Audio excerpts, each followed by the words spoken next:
Bem-vindo a mais um vídeo aqui do canal Mestre da Riqueza e hoje eu trouxe para você, creio eu, que um dos vídeos mais importantes do meu canal, né? Como eu terminei a minha carteira de ações aqui no Brasil. Então eu vou abrir todas as minhas ações com você, vou explicar, né, como eu divido cada bloco, qual que é a minha estratégia para 2023, tá certo? E irei abrir os meus investimentos com você. Lembrando, não é recomendação de compra, tá certo? Não é porque eu tenho essas ações que você tem que ter essas ações. Eu estou apenas abrindo aqui a minha estratégia, vou explicar para você o porquê que eu invisto nessas empresas, o porquê que eu tenho percentuais em alguma empresa mais do que outra, tá certo? Mas é a minha estratégia, então estou abrindo aqui a minha estratégia contigo, depois quero saber a sua também, comenta aqui embaixo que é muito importante, tá legal? Mas antes de começar o vídeo, tudo que eu trouxe aqui para você, abrindo a minha estratégia, colocando tudo aqui um jogo limpo contigo, aperta o botãozinho de curtir, tá aqui embaixo, vai me ajudar muito a manter esse canal gratuito, tá certo? É muito importante que você sempre curta o vídeo do Mestre da Riqueza para que a gente continue bem avaliado aqui no YouTube, tá legal? Bom, sem mais pedidos agora, vamos lá. Qual a minha estratégia, quais são as minhas ações aqui no Brasil e como está a minha carteira de investimentos agora no final de 2022, começando 2023. Bom, quem me acompanha aqui já tem uma noção de como eu divido a minha estratégia, tá certo? Eu sempre falo aqui, quem diversifica dorme bem. Por quê? Se você concentrar todos os ovos em uma cesta só e essa cesta cair, você vai ter todos os seus ovos perdidos, não é verdade? Então, eu sempre prego o quê? A diversificação tende a proteger o seu patrimônio, tá legal? Então é importante que você distribua em várias classes de ativos e dentro desses blocos de ativos também você distribua aí em bons produtos, tá legal? Então hoje eu invisto em 25%, né, ações lá nos Estados Unidos do meu patrimônio total, 5% estão em REITs nos Estados Unidos, que é uma espécie de fundos imobiliários lá fora, tá certo? 20% do meu patrimônio está diversificado dentro de renda fixa, então eu vou ter ali produtos pós-fixados, pré-fixados e outros IPCA+, protegendo ali da inflação. Tenho 20% hoje em ações brasileiras e é esse montante que eu vou abrir com você, quais são os meus ativos, como eu distribuo meus percentuais, o porquê que eu invisto mais em uma empresa do que em outra, tá certo? Mas, vamos lá, continuando aqui, também invisto 25% do meu patrimônio em fundos imobiliários, porque eu acho sensacional aquele aluguel pingando todo mês na nossa conta, isento de imposto de renda, e aqui no meu canal eu já fiz vários vídeos falando de fundos imobiliários, e tenho 5% que está em reserva de emergência na renda fixa também, e alguns criptoativos, por exemplo aí como BTC, Ether, enfim, outros criptoativos que eu gosto, tá legal? Bom, mas vamos focar nesse vídeo nas ações aqui do Brasil. Como eu estou distribuindo, como eu estou dividindo, quais são as empresas e quais são os percentuais. Bom, primeiro de tudo, vamos lá. O meu perfil de investidor não é trade, não sou day trade, não opero a curto prazo. O meu objetivo é ser sócio de boas empresas, empresas lucrativas, com baixo endividamento ou endividamento controlado, com boas margens de lucro, que façam um bom papel, que tenham lucros crescentes de preferência, tá certo? E que me dê estabilidade para o longo prazo. Então eu não sou sócio de uma empresa pensando em sair daqui a alguns meses, tá certo? Quando eu compro uma empresa, eu penso num cenário de vários anos, tá? Já vi várias empresas aí lateralizar 4, 5 anos, por exemplo, como a própria VEG, e do nada ela subiu, disparou, inclusive Raia Drogasil, você deve conhecer, uma grande rede de farmácias, tá? Então, muitas vezes essa empresa ela anda lateralizando, né, mas tem bons projetos, tem um futuro promissor e aí quando você menos espera, ela realmente dispara na bolsa de valores e tem a sua valorização. Então, o meu pensamento é de longo prazo. Quando eu vendo uma empresa, é porque ela perdeu os fundamentos, porque, enfim, aconteceu alguns fatos dentro da empresa, como fraude, ou, enfim, um gestor cometeu algum erro, ou está envolvido em alguma corrupção junto ao governo, ou porque a empresa vem dando prejuízos constantes, né, ou aumentou muito a sua dívida, aí eu acabo vendendo, tá certo? Mas geralmente as empresas que eu entro são para o longo prazo, tá? Bom, dito tudo isso, nós estamos passando por um momento na economia, né, de transição econômica saindo de um governo para um outro governo eleito aqui no Brasil, né? E ainda temos muitas incertezas. Como é que vai ser aí o governo atual, né? O governo eleito? Como é que vai ser a política econômica, né? O ministro da Economia, Fernando Haddad, né, vai tocar bem a questão da economia? A gente vai ter muito gasto público? A gente vai furar o teto de gastos? Então, nesse momento, eu acho que a gente não tem que ser herói. Nós temos que ser ali cautelosos, tá certo? Então você vai perceber que boa parte da minha carteira, ela é defensiva. Eu invisto em boas empresas, tá certo? Com bons dividendos, que me remuneram bons dividendos. Lembrando que dividendos de ações ainda são isentos de imposto de renda, da cobrança, né? Mas eu gosto de investir em empresas lucrativas, setores perenes, né? Mas não deixo também de ter aquelas pimentinhas, aquelas empresas de crescimento, como você vai ver aqui, tá certo? Bom, e antes de falar aqui o primeiro bloco, as primeiras empresas que eu tenho na minha carteira, também já quero te apresentar uma boa oportunidade, né, na comunidade Eu Vivo de Dividendos. Tá o link aqui embaixo, pode fazer sua inscrição, são 7 dias gratuitos para você conhecer, você vai ter acesso à minha carteira sempre que eu compro algum ativo ou vendo, eu explico por que eu estou comprando ou vendendo, coloco sempre na comunidade. Tem notícias diárias, carteira recomendada de ações e de fundos imobiliários, são mais de 120 aulas onde eu te ensino a investir, né, como eu penso, com a minha estratégia, tá certo? Com o meu método que eu criei nos últimos 15 anos e olha lá, eu já apanhei muito na Bolsa de Valores, tá certo? Fazendo a inscrição no EVD, você vai otimizar, você vai antecipar essas porradas na cara que eu tomei, tá certo? Eu já te ensino a começar com o pé direito. Bom, vamos lá. Né? Como eu falei para você, eu gosto de investir em empresas perenes. E o que são empresas perenes? São aquelas empresas, né, que, vamos dar um exemplo aqui, você foi viajar, tá certo? De férias, 30 dias. Né? Foi lá pra praia, foi tomar sua cervejinha, tá certo? Guarda-sol na areia, quem gosta de frio foi pra montanha, não importa. Você voltou depois de 30 dias pra sua casa, olhou embaixo da porta, tem vários boletos ali. Geralmente, quais são esses boletos? Conta de água, conta de luz, seguro do carro, cartão de crédito, tá certo? Então, esses são serviços perenes, porque a gente tá sempre ali pagando, independente se a gente fez uso ou não, sempre tem uma tarifinha ali.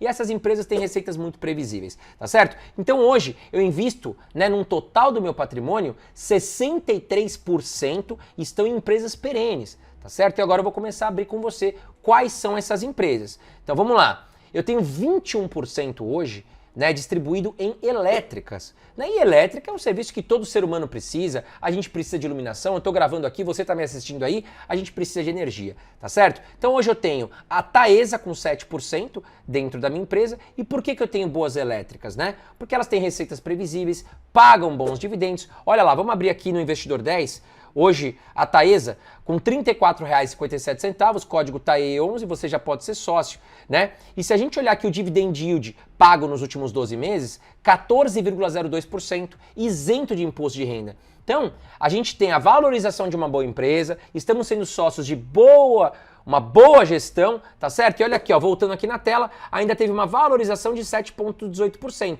Então eu tive uma valorização das minhas ações e ainda recebi ali um bom dividendo, sendo que a Taesa é uma empresa muito boa do setor elétrico. Bom, seguindo aqui, eu tenho 7% na Transmissão Paulista, que é uma empresa muito similar à Taesa, ela também faz a transmissão de energia, que eu considero o melhor setor no segmento de energia elétrica, e tenho 7% também na Copel, né? Vamos dar uma olhada aqui na Copel. Hoje o código CPLE6 você consegue comprar com R$ 7,66. Teve uma baita valorização de 21,20% nos últimos 12 meses e teve um dividend yield de 12,96%, né? Ou seja, nos últimos 12 meses, devido a essa instabilidade política, cenário de, né, o pessoal foi votar, o pessoal não sabia qual seria o novo presidente, a bolsa ficou realmente instável, né? E as elétricas acabaram respondendo bem e pagando bons dividendos. Bom, seguindo aqui, nós vamos entrar agora no segmento de bancões, tá certo? Eu não invisto em banco digital, eu gosto dos bancos digitais, mas no momento eu prefiro não ser sócio desses bancos. Por quê, André? Porque os grandes bancos, eles conseguem emprestar dinheiro para pessoas certas e recebem esses empréstimos geralmente de volta, tá certo? Eles conseguem o quê? Eles conseguem fazer lucro, eles conseguem extrair dinheiro dos seus clientes. Já nos bancos digitais, além de eles não poderem emprestar muito dinheiro, porque não têm condições de dar crédito para muitas pessoas e valores altos, né?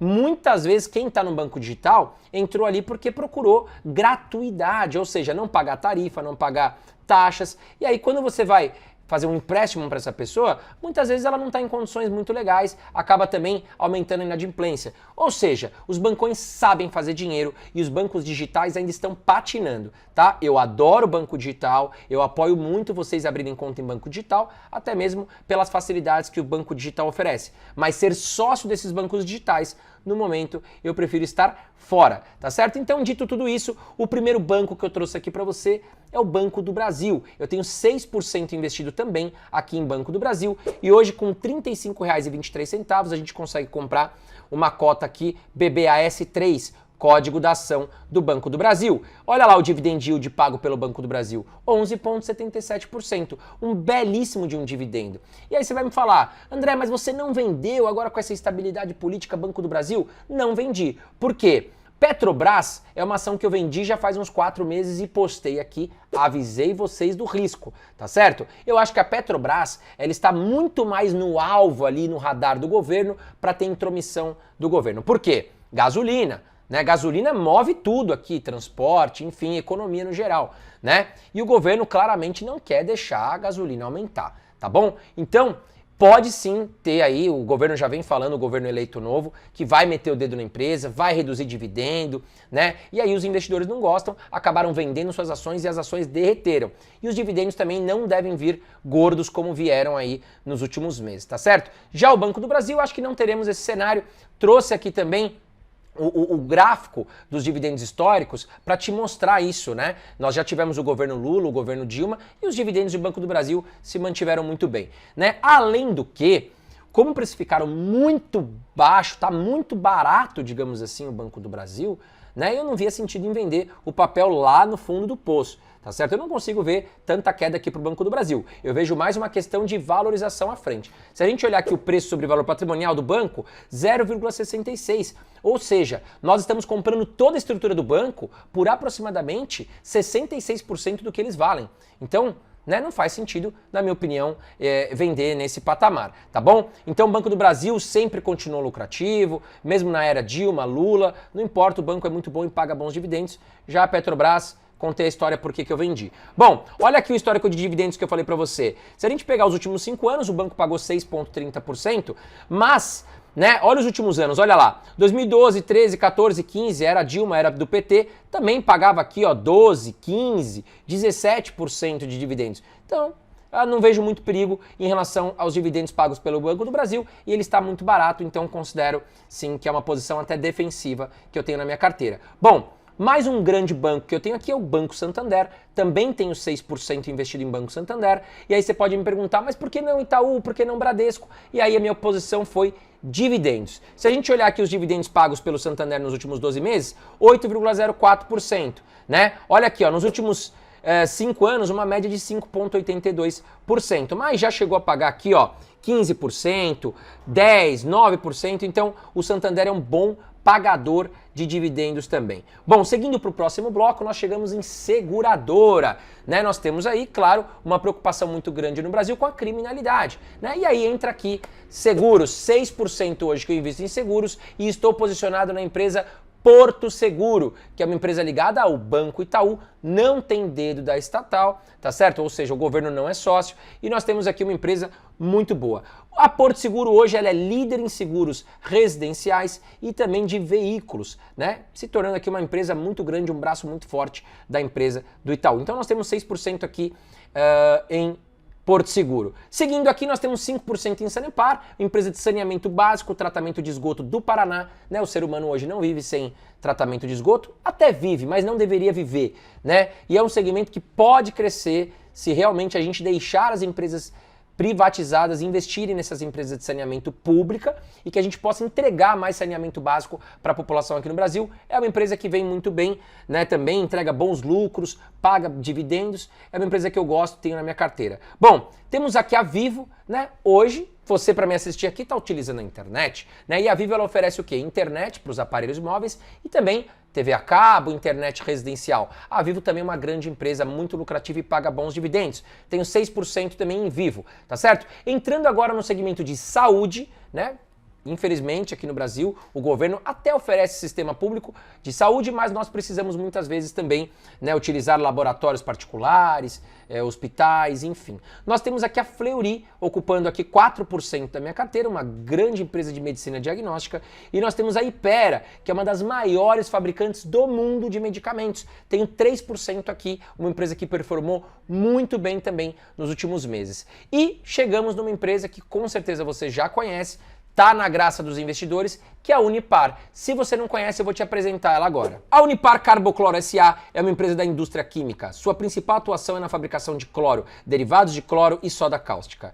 Ela também é acionista controladora da Unipar Indupa, empresa argentina produtora de PVC, soda cáustica e cloro. Então tá aí. Se você não sabe, a gente precisa ir muito do cloro para limpar a água, enfim, não só a água da sua piscina, mas também a água que chega nas nossas casas, né? E a Unipar, ela fornece sim um serviço muito perene e hoje ocupa 6% da minha carteira de investimentos. Inclusive eu trouxe para você aqui o histórico de dividendos e olha como a Unipar é boa pagadora de dividendos. Nos últimos 5 anos pagou em média 8,34% e vem pagando aqui, ó, nos últimos anos uma média de 20% ao ano, lembrando que é isento da cobrança, né, de imposto de renda. Tá legal? E nós vamos entrar agora num setor premium, que eu falo, que são empresas que estão fora da caixinha aqui no Brasil, tá certo? E eu tenho 16% aí nesse bloco de empresas premium dividido em 3 empresas, tá bom? Mas antes de falar, já aproveita, se inscreve aqui no canal Mestre da Riqueza e ative todas as notificações, porque se você não tiver inscrito, pode ser que você perca boas oportunidades aqui do meu canal. Bom, a primeira empresa que eu considero aí, uma empresa de ouro,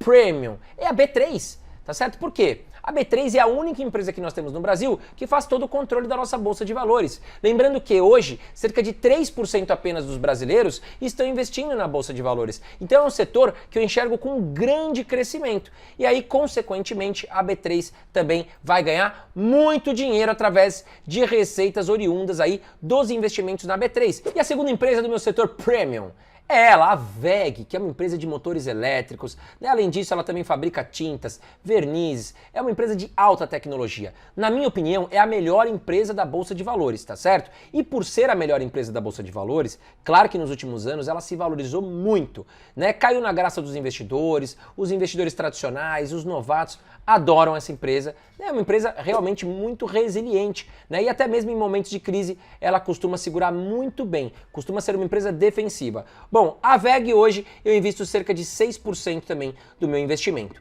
E a terceira empresa que fecha o bloco das empresas premium, que eu falei para vocês, é a M. Dias Branco, ela que fabrica massas, tá certo? Então macarrão, bolachas, tudo passa pela M. Dias Branco, né? E claro que ela tem a questão ali do trigo muito envolvida com ela, que é uma commodity, digamos assim, né? Então tem essa flutuação dos produtos e também do dólar. Mas é uma empresa que entrega muito bons resultados e também paga bons dividendos e se encaixa aqui nas minhas empresas premium. Agora chegamos aqui no setor mais pimentinha aqui da minha carteira, tá certo? Bom, nós vamos começar aqui pelas commodities, né? O que é uma commodity? São empresas, né, que fabricam aí, que extraem, né, produtos, como você entenda, por exemplo, o petróleo, né? O petróleo é utilizado o quê? Ele é extraído para virar gasolina. O minério de ferro, ele é extraído para virar o aço, tá certo? Então nós temos aqui hoje, né, 12% da minha carteira que respondem aí pelas commodities dentro da minha carteira. Nós temos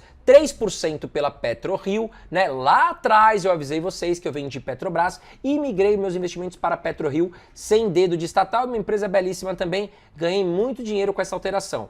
Bom, a Vale hoje também, uma das maiores mineradoras do mundo e boa pagadora de dividendos, tenho 3%, e a Brasil Agro, né? O agro do nosso Brasil é muito forte. Tá certo? O Brasil é uma fazenda a céu aberto e a Brasil Agro responde muito bem e vem pagando ótimos dividendos. Tenho cerca de 6% na minha carteira hoje. Bom, fechamos aqui o setor de commodities, vamos entrar aqui no setor cíclico, né? Lembra lá no começo do vídeo que eu falei que eu gosto de empresas perenes, te contei a historinha que você foi viajar, voltou, boleto embaixo da porta? Pois é, as empresas cíclicas, elas vivem de ciclos, tá certo? Então, por exemplo, construção civil está muito atrelada à taxa de juros. Por quê? Quando a taxa de juros, como estamos hoje, está muito alta, as pessoas tendem a comprar menos imóveis, porque geralmente elas fazem parcelamentos, os juros ficam mais caro, né? E também as construtoras ficam mais tímidas em construir, porque o tijolo está mais caro, a inflação está alta, os serviços estão mais caros e aí o cenário fica ruim. Então elas vivem de ciclos, né? Quando a taxa de juros está alta, as construtoras vão mal. Quando a taxa de juros cai, as construtoras vão bem, tá bom? Então nós temos aqui, por exemplo, a EZTEC, que é uma construtora muito boa, mas vive de ciclos. Eu invisto cerca de 3% aqui da minha carteira. Já, vamos falar um pouquinho de varejo, né? Eu tenho varejo, mas tenho aqui a Renner, 2%. Bom, se você conhece a Renner, né, acredito eu que conheça, ela está espalhada no Brasil inteiro, uma grande empresa do varejo de vestuário, tem uma marca muito forte, é uma empresa muito lucrativa, mas também vive de ciclos. Taxa de juros está muito alta, sinônimo de inflação alta, as pessoas compram menos, as varejistas, né, costumam apanhar na bolsa de valores. E agora chegamos aqui num setor mais delicado da minha carteira, que são aquelas empresas de futuro crescimento que eu acredito, tá certo? Mas são as pimentinhas da minha carteira e por isso tem pouco percentual. Eu tenho 4% da minha carteira nessas empresas aí, tá certo? Bom, nós temos a Taurus, que é uma fabricante de armas, exporta muito para os Estados Unidos, tá certo? É uma grande empresa e eu gosto da Taurus por quê? A Taurus era uma empresa que estava toda endividada, estava arrebentada nos últimos anos, né? Até achamos que poderia ir para falência, as armas disparavam sozinhas, era uma empresa que estava muito mal administrada. Mas nos últimos 3 anos para cá, uma nova administração assumiu o grupo Taurus, a empresa melhorou muito o modelo de fabricação das armas, a empresa conseguiu ajustar suas dívidas e tem grande parte da sua receita dolarizada. Os Estados Unidos, os americanos amam as armas Taurus, né? E hoje a Taurus representa 2% da minha carteira de ações brasileiras. Já a última empresa, fechando aqui o meu bloco de empresas de crescimento e que são mais voláteis, claro, nós temos a Pets, né? O setor aí, pet, no caso, né, tá crescendo muito e eu não vejo grandes concorrentes para o grupo Pets, tá certo? Então, hoje a Pets representa aqui na minha carteira 2%, lembrando que essas empresas costumam ser aí mais perigosas, digamos assim, né, mais voláteis, tá certo? Mas eu quero saber de você, o que você está investindo na Bolsa de Valores, como é que tá a sua carteira? Comenta aqui embaixo comigo, tá certo? Um grande abraço para você, espero que você tenha gostado do vídeo e não deixe de apertar o botãozinho de curtir, que vai me ajudar muito a continuar com esse canal gratuito para você. Um grande abraço, um feliz 2023 e continue fazendo bons investimentos.